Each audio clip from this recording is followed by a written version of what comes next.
একে যুদ্ধ বলবেন না তো আর কি বলবেন। আজ ভারত পাকিস্তানের এক ফাইটার জেটকে দমন করেছে, সঙ্গে ভারতের ফাইটার জেটও ক্র্যাশ করেছে, যা পাকিস্তানের সীমার মধ্যে পড়েছে। বিদেশ মন্ত্রণালয়ের প্রবক্তা রবিশ কুমার বলেছেন যে ভারতের এয়ার স্ট্রাইকের জবাবে পাকিস্তান অ্যাকশন নিয়েছে, পাকিস্তানের অ্যাকশনের কড়া জবাব দিয়েছে আর তাদের ফাইটার জেটকে দমন করেছে। রবিশ কুমার বলেছেন যে ভারতের পাইলট পাকিস্তানের কাস্টাডিতে রয়েছে, আমরা এখনই এর তদন্ত করছি। একে যুদ্ধ নয় তো আর কি বলবেন।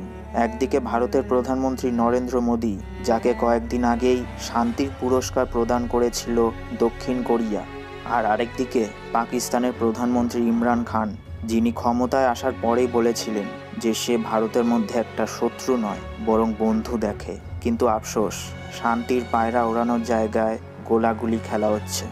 দোষ নিঃসন্দেহে পাকিস্তানের, যে পালছে ভারত বিরোধী আতঙ্কবাদীদের।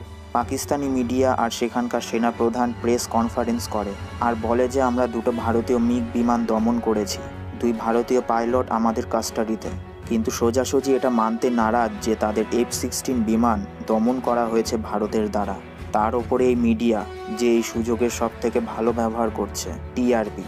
ভারতের বদলা ইন্ডিয়াতে দেখানো হচ্ছে, আর পাকিস্তানে ভারতীয় বিমানে ফুটেজ উঠিয়ে পাকিস্তান জিন্দাবাদের স্লোগান দেওয়া হচ্ছে। সোশ্যাল মিডিয়া সর্বক্ষণ দুটো দেশের বাসিন্দা লড়ছে।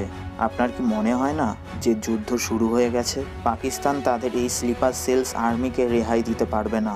এখন তাদের ভারতের বিরোধে ততক্ষণ মুখোমুখি হতে হবে যতক্ষণ পাকিস্তানের পালিত আতঙ্কবাদী ভারতে আক্রমণ করবে।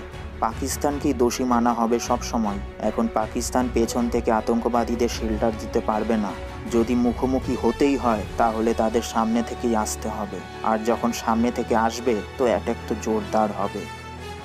মনে রাখবে পাকিস্তান, যতটা দেশভক্তি একজন ভারতীয়ের বুকে রয়েছে হয়তো ততটা তোমাদের বুকে থাকবে না।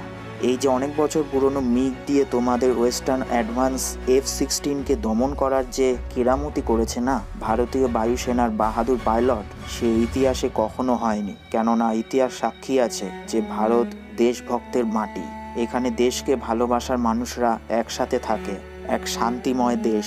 তো পাকিস্তান, এরপরে যদি আলোচনায় আসো তাহলে সত্যি বলো, নিজেদের আতঙ্ক স্লিপার সেলসকে দমন করার কথা বলবে, না হলে যুদ্ধ ভারত শুরু করবে আর ভারতই শেষ করবে। ধন্যবাদ।